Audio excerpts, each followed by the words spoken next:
Code Noir, Les Révoltés du Gahoulet est une fiction inspirée de faits réels. Avec les voix de Lucien Jean-Baptiste, Judith Henry, Alex Descas, Stéphie Glissant, Teddy Chawa.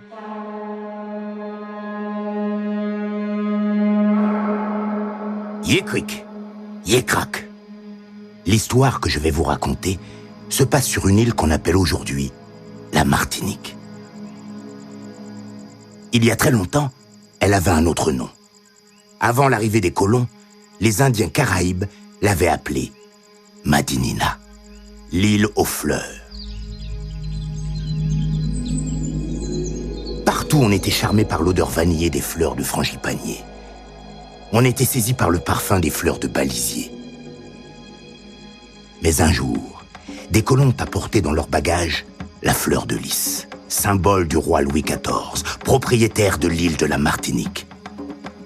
Et à la fin de notre histoire, l'odeur de la fleur de lys aura remplacé celle des autres fleurs.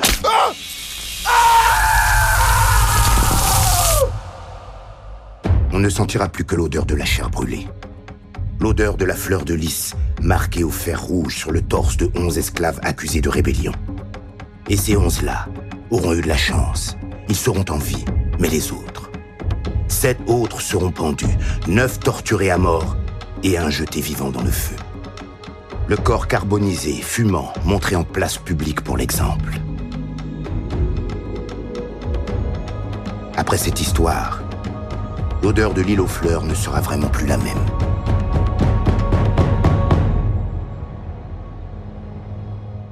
Code Noir, Les Révoltés du Gahoulet, épisode 1.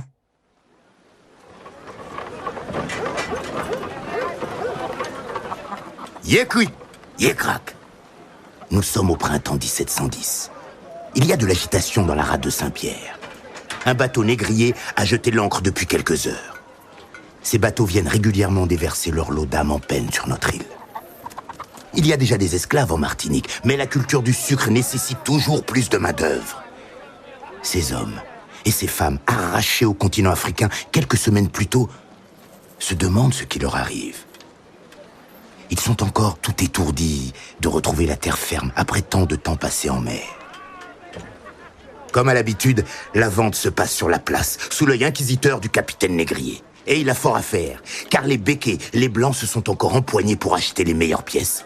Cette fois, c'est Braguin qui a décroché le meilleur lot de bossal. 10 bossal pour 7000 livres, 10 mâles bien gaillards pour son atelier de travail dans les champs de canne à sucre.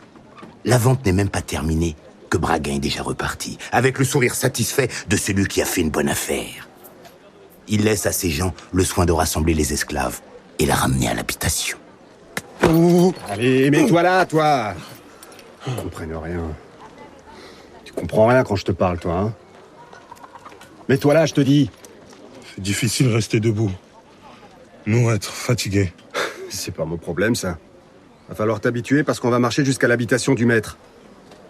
Dis-le à ton ami le grand costaud. Tiens-moi, Wanné, il faut que tu te redresses. Wanné, qu'est-ce que ces diables vont nous faire? S'ils nous enlèvent les chaînes, on se met à courir. Ils nous attachent tous ensemble. Ce sera impossible. Il faut attendre le bon moment. Ils nous vendent comme des animaux. Ils nous ont fait venir ici pour nous manger. Il faut agir. Ils nous ont libéré les mains. Je te ferai un signal et on attaque les gardes. Émeigné, ils ne vont pas vous tuer. Mais si vous attaquez un contremaître, alors ils vous tueront. Qui es-tu? Tu parles notre langue? Tu parles Ibo? Oui, je suis Titus. J'ai été à votre place il y a longtemps. Tu es libre maintenant? Pas vraiment, mais je me débrouille. Ne l'écoute pas, Madi. Il est avec les Blancs, comme ceux qui nous ont capturés. Tu es grand et costaud. Tu es un guerrier, n'est-ce pas? Je suis un écoumeko. La force n'est pas tout. Si tu es un écoumeko, tu sais aussi te dissimuler. Pour l'instant, il faut te dissimuler. Tchema, cet homme a raison. J'ai vu en débarquant, nous sommes sur une île? Une petite île, perdue au milieu de l'eau, et très loin de chez nous. Tenez-vous tranquille. Il n'y a que ça à faire, pour l'instant. Wanné, merci Titus. Croyez-moi, Titus connaît les ficelles. Cet homme-là doit bien avoir compris quelque chose à la vie. Cela fait 30 ans, 30 saisons des pluies qu'il travaille dans la maison Braguin. Et il est toujours là. Alors que la moitié des bossals, les nouveaux, ne voient jamais la 5e saison. Après des semaines passées allongées sur le bateau, Amadi, Tchema et les autres doivent maintenant marcher pour rejoindre l'habitation Braguin.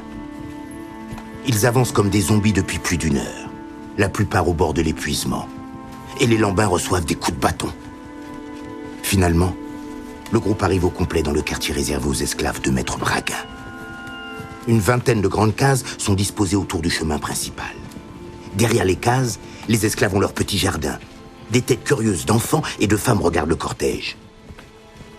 Les contremaîtres les arrêtent et les répartissent dans les cases. Amadi et Tchema ensemble. Et puis, rien. Les contremaîtres repartent sans rien dire. Tous restent sur place, plus désorientés que jamais. Allez, bougre d'idiot! En ligne! Hé! Là! Les retardataires, là, on se dépêche! On se dépêche!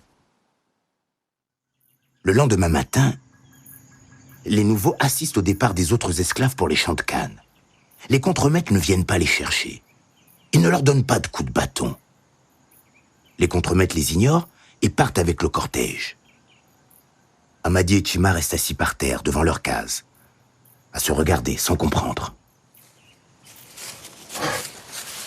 Amadi, à part ceux qui étaient avec nous sur le bateau, il n'y a que quelques femmes et les enfants ici. C'est le moment de partir. Pour aller où, Tchema? On ne connaît pas leur langue. On ne sait même pas où on est. C'est de la folie. Amadi, il ne faut pas rester ici. Regarde les gens ici. Ils sont déjà morts. Non, Tchema. C'est une erreur de partir maintenant. On sera repris ou nous mourrons. Oh, tu n'as pas le courage, petit Ossou.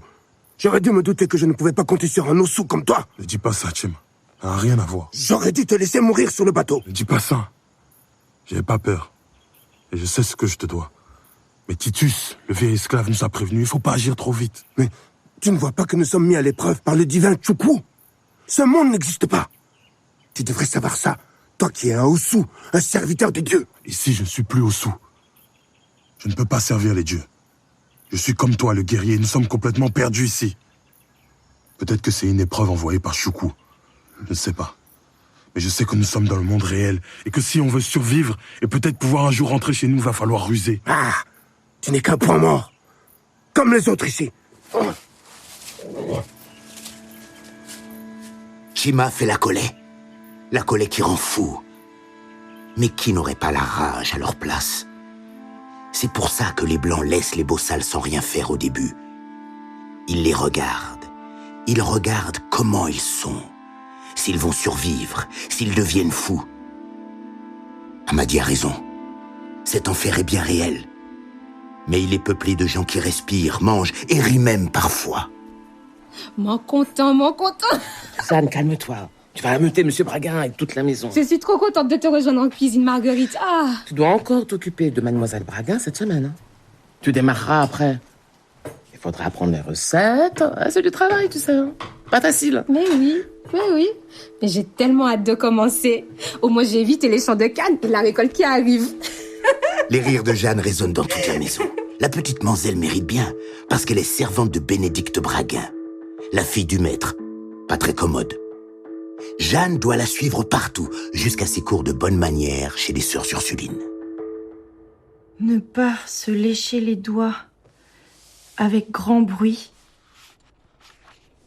Si, assise à table, ne pas se gratter et se garder tant que possible de cracher, tousser ou se moucher ou ne pas le faire ostensible. Oh, la barbe! Ostensiblement. Reprenez, Mademoiselle Braguin. Ça veut dire quoi? Ostensiblement, ça veut dire de manière délibérée. Mais sœur Camille, ça veut dire quoi, délibéré? Mais je crois qu'il est temps d'arrêter pour aujourd'hui.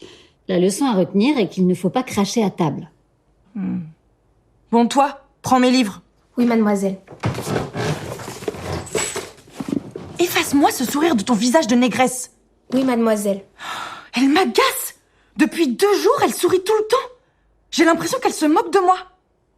Tu te moques de moi, c'est ça? Pas du tout, mademoiselle. Effrontée. De toute façon, elle passe en cuisine. Je vais changer de négresse. C'est dommage. Jeanne, j'ai remarqué que tu t'intéressais à ce que nous disions. Tu es baptisée? Oui, ma sœur. C'est la règle, même s'ils n'entendent rien au principe de la Bible. Justement, Jeanne, aimerais-tu continuer à apprendre? Tu as bien un peu de temps? Je sais pas. J'aurai sûrement un jour de repos. Parfait. Viens après la messe, vers 11h ici. Je veux lancer un cours de catéchisme pour les esclaves. Vous perdez votre temps, ma sœur. C'est d'accord. Très bien, je compte sur toi. Elle ne viendra pas. Quant à vous, mademoiselle Braguin, je vous dis à jeudi, avec votre nouvelle servante. Cette sœur Camille est un modèle de miséricorde. En vérité, elle ne s'intéresse guère à l'instruction des bonnes manières. Elle ne vit que pour son devoir sacré. L'évangélisation des âmes, toutes les âmes, même celles des esclaves. Pourtant, en proposant à Jeanne de lui faire découvrir l'évangile, sœur Camille sait qu'elle prend un risque. Ma mère, avez-vous bien expliqué au propriétaire que je ne comptais pas donner les cours de catéchisme aux esclaves pendant leur temps de travail, mais pendant leur jour de repos ou à la pause du repas? Ça ne perturberait pas leur travail? Écoutez, sœur Camille, c'est une décision du lieutenant du roi lui-même. Vous n'aurez pas accès au quartier de leurs esclaves. Ce ne serait pas approprié. Vous ne vous rendez pas compte? C'est inconvenant et dangereux. Mais je peux me faire accompagner d'un contremaître. Ces gens méritent le salut. Sœur Camille, le sujet est clos. Ils ne veulent pas et vous n'avez pas le temps. Vous devez vous concentrer sur nos élèves. C'est non. Écoutez, ma mère, je ne suis pas venue ici pour faire l'école à des filles de propriétaires. Je suis venue ici pour évangéliser. Ces jeunes filles blanches ont besoin d'être éduquées. En leur faisant le catéchisme, vous remplissez pleinement votre mission. Ces jeunes prétentieuses n'ont nullement envie d'être éduquées. Elles sont sottes, oisives et arrogantes. Qui vous permet de les juger ainsi? Oh, quel toupet! Beaucoup de Noirs, eux, ne demandent qu'à découvrir la parole de Dieu. Les Noirs sont comme des animaux. Ils ne sont pas doués de raison. Ils sont adroits et malins, mais ils n'ont pas de raison au sens où nous l'entendons. Ils ont une âme. Ce sont des enfants de Dieu. Ici, ils meurent comme des mouches. Nous devons les évangéliser pour sauver leur âme. Les dominicains font déjà le catéchisme aux esclaves volontaires après la messe du dimanche. Nous n'obtiendrons rien de plus. Les propriétaires ne veulent pas d'esclaves instruits. Et ils veulent encore moins que l'on prenne sur leur temps de travail pour les éduquer. Nous sommes tributaires du sieur Braguin et des autres. Ils peuvent nous chasser de l'île. Il faut en avoir conscience, sœur Camille. Prenez soin de leurs filles, quelles que soient leurs difficultés. Leur éducation doit être votre priorité. Vous m'avez bien comprise? Oui, ma mère, c'est bien compris. Les jours passent, et les bossales ne sont déjà plus tels des nouveau-nés abandonnés à leur sort. Le monde qui les entoure leur est devenu familier, et ils commencent à apprendre la langue. Suivant. Giromon. Giromon. Ouais. Giromon. Voilà. Manioc, igname, giromon. Manioc et igname, je connais. Je connais pas giromon. J'essaierai de te montrer dans la cuisine. Qu'est-ce qu'il dit? Il dit connaître igname. Il n'y a rien dans l'assiette. Les blancs, beaucoup à manger? C'est ce qu'il se dit. Il mange du poisson, parfois du bœuf. Il ne se refuse rien. Les blancs sont bêtes. Pourquoi tu dis ça? Ils donnent pas assez manger. Si les esclaves faim, pas bon travail. Ils sont bêtes. Je crois qu'il s'en fiche. Merci, Jeanne, de parler nous. Toi, nous apprends. De rien. Vous faites des progrès en créole. C'est vrai que tu parles bien. Mais pour vivre ici, il faut apprendre un talent. C'est quoi, talent? On a besoin de noirs charpentiers, tonneliers, maçons. Vous savez faire ça? Je comprends pas. Moi, je vais à la cuisine pour éviter le travail dans les champs de canne. C'est trop dur là-bas. Dans quelques semaines, les cannes vont être bonnes à couper, pleines de sucre. À ce moment-là, ils vous enverront à la récolte, coupées toute la journée, comme les autres. Ce sera difficile pour vous d'éviter cela. Il faut apprendre un métier. Tu comprends, Amadi? Je comprends. Titus, pourquoi toi, beaucoup manger? Je suis commandeur. Je suis une sorte de chef dans le moulin qui broie la canne. Alors j'ai le droit de manger plus.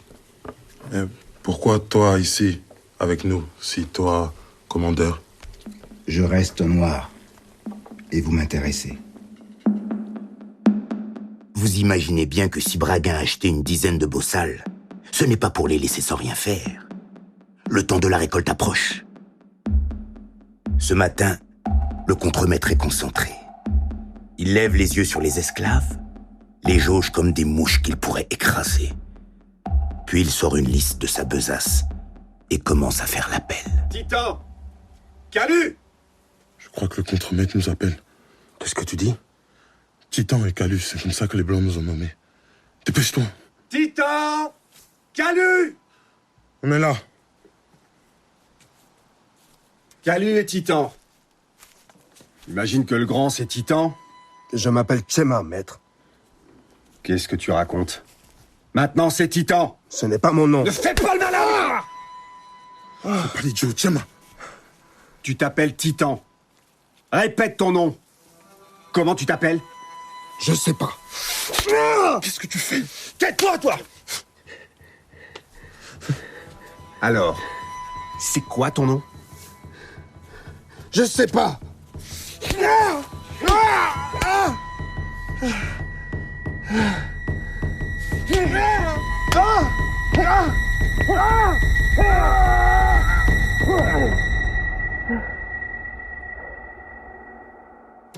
Jeanne n'est pas encore très habile en cuisine.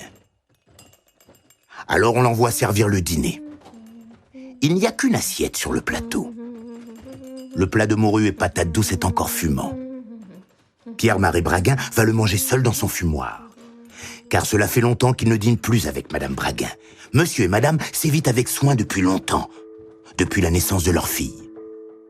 Car leur mariage, une fois consommé, semble avoir perdu de l'intérêt pour Monsieur Braguin. C'est que Madame Braguin était veuve, plus âgée que Monsieur, qui lui n'avait pas le sous-vaillant.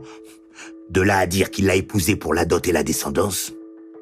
Toujours est-il qu'il est désormais à la tête d'une des plus grosses habitations des contreforts de la montagne Pelée. Monsieur? Approche, petite.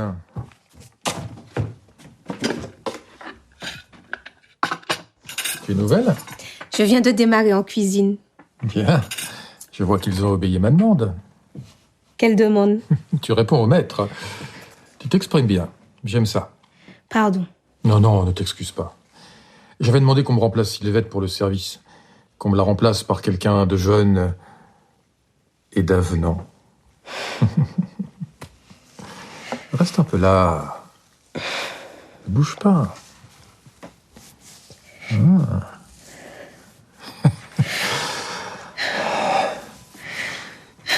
Bouge pas.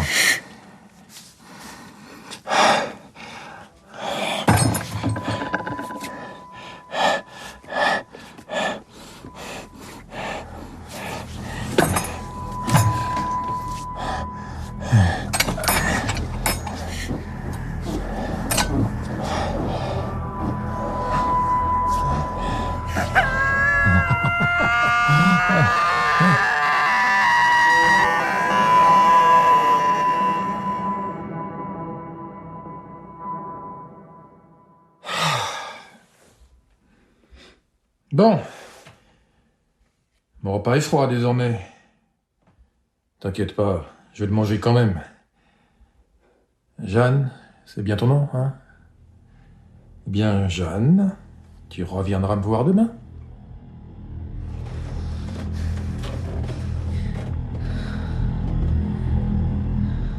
Jeanne est désemparée. Était-ce un piège? Elle se sent sale, trahie. Marguerite la cuisinière complice? Tout le monde complice? Son monde s'écroule. Elle marche, dépasse la cuisine, évite les autres servantes, dépasse les cases des esclaves. Elle ne veut plus voir personne. Ici, tout appartient à Braguin. Tout porte sa marque, les gens aussi. Et maintenant, elle porte même son odeur collante, aigre. Elle court de toutes ses forces, sans réfléchir jusqu'au ruisseau où elle se jette pour se laver, se débarrasser des traces. Puis elle marche dans la nuit, sans but.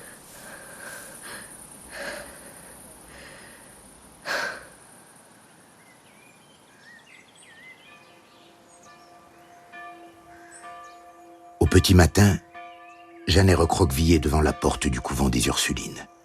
Petit corps blotti contre la maison de Dieu.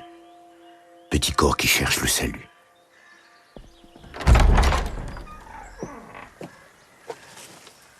S'il vous plaît, ma sœur. Qu'est-ce que tu fais là? Jeanne, c'est ça? Vous m'aviez dit que nous sommes tous les enfants de Dieu. Mais qu'est-ce que tu veux? J'ai besoin que le Dieu m'accueille, qu'il veille sur moi. J'ai été baptisée. Mais qu'est-ce que tu racontes? Écoute, l'office des matines va commencer. Je vous en prie. Je peux pas rester chez mon maître. Mais ce n'est pas à toi ni à moi de décider cela. Je vous en prie. Vous êtes si gentil, vous m'avez promis de m'instruire. Tu t'es enfuie? J'ai pas voulu, madame. Ma sœur, je vous en prie, j'ai nulle part où aller, j'ai pas le choix, je peux plus retourner. Écoute, Jeanne, tu as raison. Tu n'as pas le choix. Il faut, au contraire, que tu retournes chez ton maître. Non. Non. Mais si tu manques à l'appel de ce matin, mais que tu rentres pour l'heure du déjeuner, il ne t'arrivera rien. Si tu manques le service du midi, tu seras puni. Et tu risques de perdre ta place dans la cuisine. Et retourner au champ. Tu ne veux pas aller au champ. Mais je peux pas retourner dans la maison. Tu me fais confiance, Jeanne? Tu me fais confiance, n'est-ce pas? Oui. Tu n'as pas le choix. Je ne peux pas te garder ici. Il faut que tu rentres chez toi.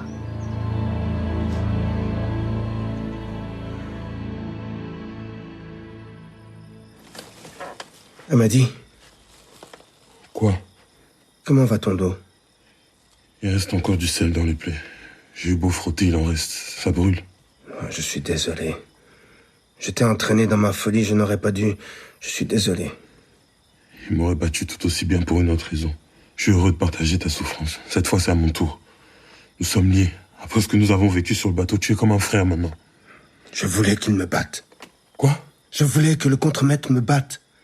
Je me fiche qu'ils m'appellent Titan, chien ou ce qu'ils veulent. Enfin, pourquoi? Je voulais que ça s'arrête. Je sais pas pourquoi Choukou nous traite comme cela, mais je voulais que ça s'arrête. Tu voulais qu'il nous tue? Choukou nous interdit de nous ôter la vie. Je voulais que le contremaître prenne la mienne. Je suis désolé qu'il s'en soit aussi pris à toi. Tiama, tu dois me promettre de ne pas recommencer. Nous avons fait la promesse de rester ensemble. Tu dois me jurer. Qui est là? C'est Jacob. Je vous ai apporté à manger. Un peu de manioc. Merci. Vous allez être détaché demain. Ils y sont allés fort. Mais je crois qu'ils voulaient faire un exemple pour les autres bossales. Excuse-moi, mais... Qui es-tu? Moi, c'est Jacob. Je travaille au grand atelier dans les champs. Vous m'avez sûrement pas vu parmi les autres, mais moi, je vous ai remarqué. Vous avez impressionné. Vous avez été très courageux de tenir tête au contremaître comme ça. Ou alors, vous êtes complètement dec-dec.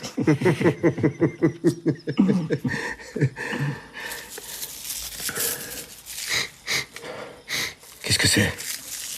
Ce sont des herbes pour apaiser la douleur. Des herbes magiques que m'a donné le général. Le général? Oui, le général. De quoi parles-tu? Le général connaît les pouvoirs de protection. C'est le général du Gaoulé. Bientôt, si vous vous montrez digne, vous pourrez nous rejoindre. De qui parles-tu? Combien êtes-vous? Nous sommes nombreux. Si vous êtes choisi pour nous rejoindre au Gaoulé, vous verrez bientôt. Soyez patients.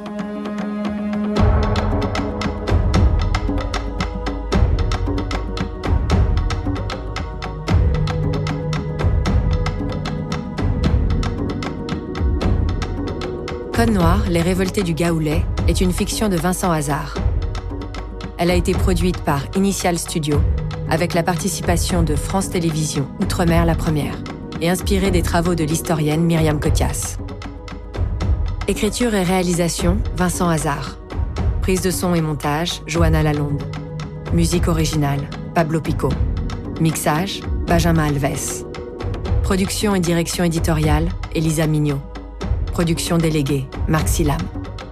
Direction éditoriale pour Outre-mer la première, Gabriel Lorne, Fabrice Auchard, Rémi Festa et Sébastien Passion. Avec les voix de Lucien Jean-Baptiste, Judith Henry, Alex Descas, Stéphie Glissant, Teddy Chawa, entouré dans cet épisode de Souria Adel, Cédric Chémire, Émilie Chertier, Nicolas Gruber, Perrine Maigret et Augustin Ruabura.